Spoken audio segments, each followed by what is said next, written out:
it's a simple thing. Empathy is feeling what others are feeling, not just knowing.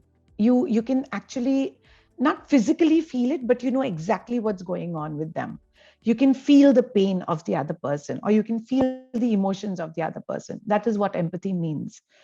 Now, considering where our society is moving forward, we are becoming more individualistic. We care about ourselves first. We know, we want to know about ourselves first. We put ourselves first. We forget how important the others are also in our life. We should put ourselves first, but I think immediately we must also look into putting ourselves second sometimes, and understanding what the other person is feeling and going through. So empathy is simple, not always like, because I don't want to give it to you, I will not give it to you. Or simply like, because I don't want you to be there, I will not allow you to be there. It doesn't work like that. We humans are built to be in a community. We always have been in bunch of peoples. We're supposed to be with everybody else. That's how we live. Let me put it that way. We want our emotions to be shared. Our birthday celebrations have become grandeur. They've become more and more bigger. Our weddings are becoming more and more bigger. Yeah, it is important, because imagine if everybody in the family is only looking out for themselves. Nobody will understand you. Forget you not understanding others, but others also will not understand you. So you just become lonely at the end of the day. And that's not any of us would want to feel like. We don't want to feel lonely. We don't want our children to be lonely ever. So teaching them to be a part of the community is extremely important. And empathy is the only way they will be able to be in a community. So that's why I think empathy becomes extremely important. So, we as parents also feel that when our children will grow up, who knows whether they will take care of us or not. This is something today's parents are building. They are realizing that we may have to take care of our own selves, because I don't think our children will be there for us. One, there should be no expectation. Please take care of yourselves. But at the same time, the fear or the belief is because you are seeing that your child is not empathetic. So teach your children to be empathetic. It's super important. Important part is, as parents or teachers or adults, is first you understand and you recognize your own feelings. Okay, so when I say, when I tell my children, so I am angry, I'm feeling angry right now. So the first thing is to give vocabulary, understand what you feel, recognize what you feel. So when I recognize and I express that I'm very angry right now, or I'm feeling sad today, or I'm so excited, today, I'm feeling super happy. One, the children understand the different feelings, right? Because I have started communicating. Second thing is, now teach your children to recognize their own feelings. And you've given them the vocabulary. So giving the vocabulary is also important. So they can start, expressing that today I was bored. I think the bored is not something you have to teach them. Today's children are forever bored, but I'm bored. Or I was disappointed today with with the way the teacher handled the class. Or, my friend made me so angry today. Or, mom, you shouldn't have done this. I'm feeling so scared. So there could be different ways of expressing of how they feel. Because once you know your own feelings, you will recognize the other person's feelings. You can't directly recognize somebody else's feelings or emotions. You have to first recognize yourself. Because when you know you've been in that boat, at least you know how to handle the other person, or what can you do with the other person. Sometimes you may not know what that feeling means, but you know what feelings mean.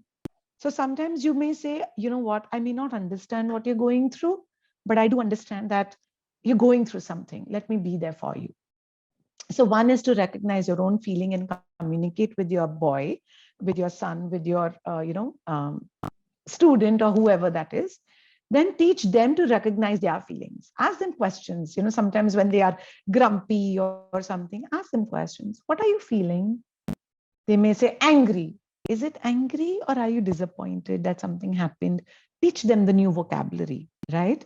And from there, take it into conversations through stories or through books or through movies, or even if you're sitting in a park, just observe people and ask questions. What do you think he or she is going through? Is it happiness? Is it joy? Is it cheerful? Is it anger? Is it, kids are fighting? So you can teach your children to face read, body language, to understand different ways the emotions are expressed. Every time it may not be vocabulary.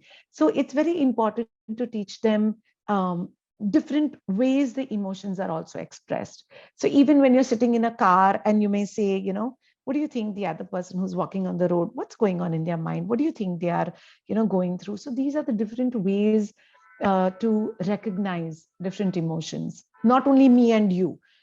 Let them know the world is going through something. Yeah, so that's the almost the third point. And asking questions is extremely important about what do you think must have happened to them? What do you think caused this? So even if it is, I am so angry this happened today.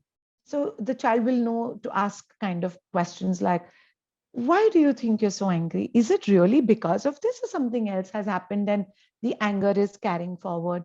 So asking questions about what the cause could be also is a huge part of being empathetic.